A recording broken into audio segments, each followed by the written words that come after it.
सासू माँ की नई सहेली। प्रिया किचन में चाय बना रही होती है और सुमन ड्राइंग रूम में बैठकर मजे से टीवी देख रही होती है। तभी दरवाजे की घंटी बजती है। प्रिया, जरा देखना तो कौन आया है। देखती हूँ मम्मी जी। प्रिया दरवाजा खोलती है तो सामने पड़ोस वाली विमला आंटी खड़ी होती है। नमस्ते आंटी जी, कैसी हैं आप? मैं तो बिल्कुल ठीक हूँ बेटा, पर तेरी सास को क्या हुआ है? आजकल कहीं दिखती ही नहीं है।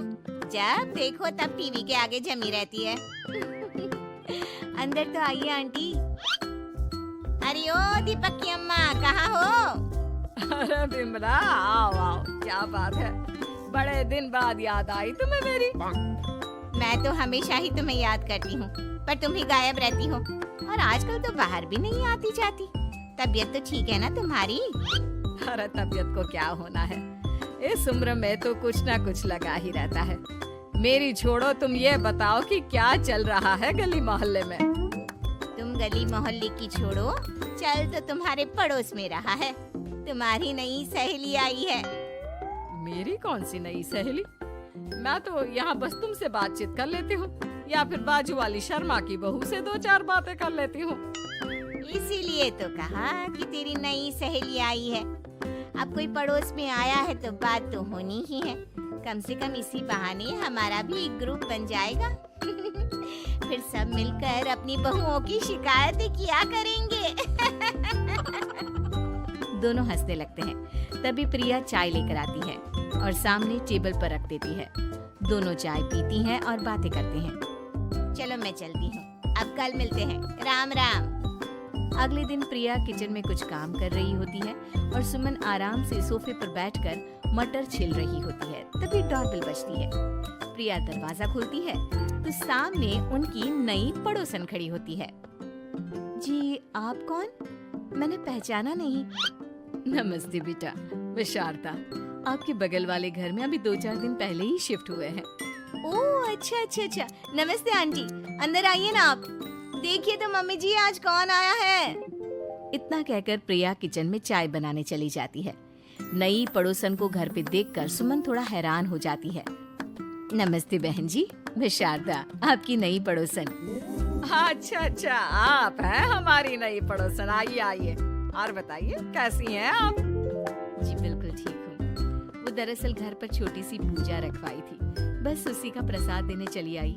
सोचा इसी बहाने नए पड़ोसियों से भी मुलाकात हो जाएगी। ये तो बहुत अच्छा सोचा आपने। सुमन प्रिया को आवाज लगाती है। अरे ओ बहू, जरा चाय पानी का तो आके पूछ लो। ये आजकल की बहुएं भी ना, जब तक बोलो नहीं तब तक कुछ नहीं करेंगी। आई मम्मी जी। प्रिया चाय लेकर आती है। दोनों बैठकर चाय पीती हैं और खूब सारी बातें करती हैं। अच्छा बहन जी, अब मैं चलती हूँ, फिर मिलते हैं। अब तो आना जाना लगा ही रहेगा। शारदा के जाने के बाद प्रिया किचन से बाहर आती है। क्या बात है मम्मी जी, आप दोनों को देखकर तो लगा ही नहीं कि पहली बार मिल रही हो। आप दोनों तो बिल्कुल बिछड़ी हुई सहेलियों की तरह बातें कर रही थी।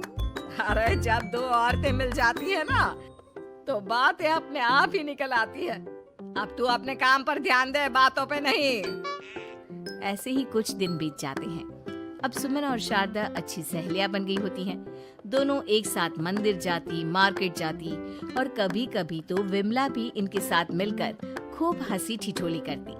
एक शाम तीनों बैठकर सुमन के घर पर चाय पी रही होती हैं कि तभी बहुत तेज बारिश शुरू हो जाती है। सुमन जोर से प्रिया को आवाज लगाती है। प्रिया, ओ प्रिया, देख कितनी तेज बारिश हो रही है। जाके छत से सारे कपड़े ले आ, नहीं तो सब भीग जाएंगे। सुमन 2 बार आवाज लगाती है लेकिन प्रिया का कोई जवाब नहीं आता। शायद प्रिया कुछ काम कर रही है, इसीलिए कुछ जवाब नहीं दे रही। अरे काहे का काम, आराम फरमा रही होगी महारानी। तभी प्रिया बीमार हालत में अपने कमरे से बाहर निकलती है। हाँ मम्मी जी, क्या हुआ? मेरी तबीयत थोड़ी ठीक नहीं है ना, इसलिए आग लग गई। अरे सारे कपड़े भीग गए और तुझे सोने से फुर्सत नहीं है। सबके सामने सुमन के मुंह से ऐसी बातें सुनकर प्रिया उदास हो जाती है और छत से कपड़े उतारने चली जाती है। सुमन, ये क्या बात हुई? प्रिया ने बताया ना कि उसकी तबीयत ठीक नहीं, इसलिए उसकी आंख लग गई। तुम भी ना खामखा उसे सबके सामने सुना दिया।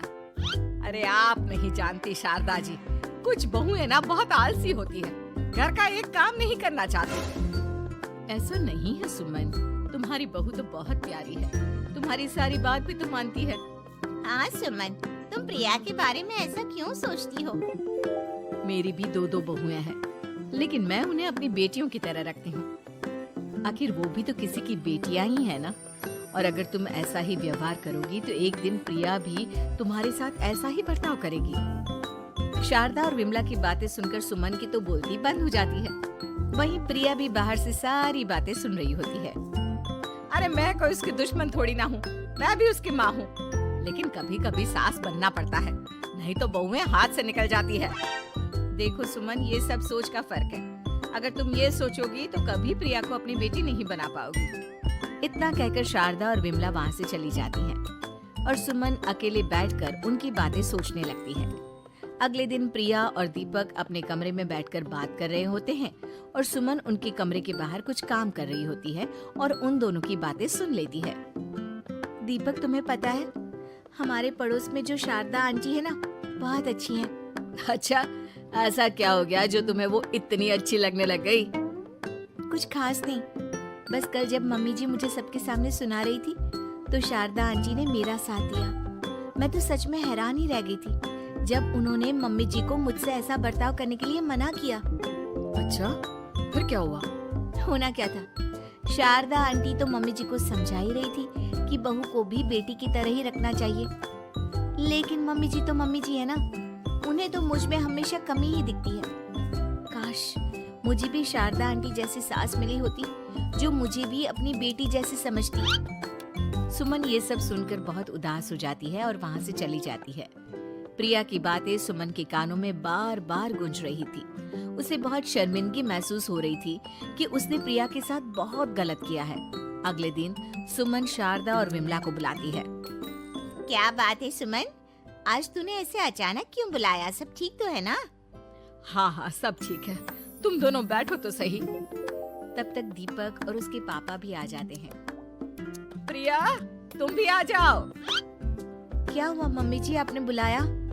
हाँ प्रिया बेटा, मैं आज सबके सामने तुमसे माफी मांगना चाहती हूँ। मैंने आज तक तुम्हारे साथ बहुत बुरा व्यवहार किया है, लेकिन तुमने कभी भी मेरे साथ बुरा बर्ताव नहीं किया। मुझे अपनी गलती का एहसास हो गया है, हो सके तो मुझे माफ कर देना। प्रिया अपनी सास की बातें सुनकर हैरान हो जाती है। उसकी आंखों में आंसू आ जाते हैं। प्लीज मम्मी जी, आप मुझसे माफी मत मांगिए, मैं भी आपकी बेटी ही हूँ। वैसे एक थैंक यू तो मेरी नई सहेली को भी बनता है, जिसकी वजह से मुझे मेरी गलती का एहसास हुआ। शारदा बहन, आपका बहुत बहुत शुक्रिया जो आपने मेरी आंखें खोल दी।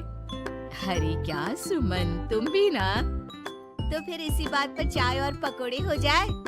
हाँ, क्यों नहीं।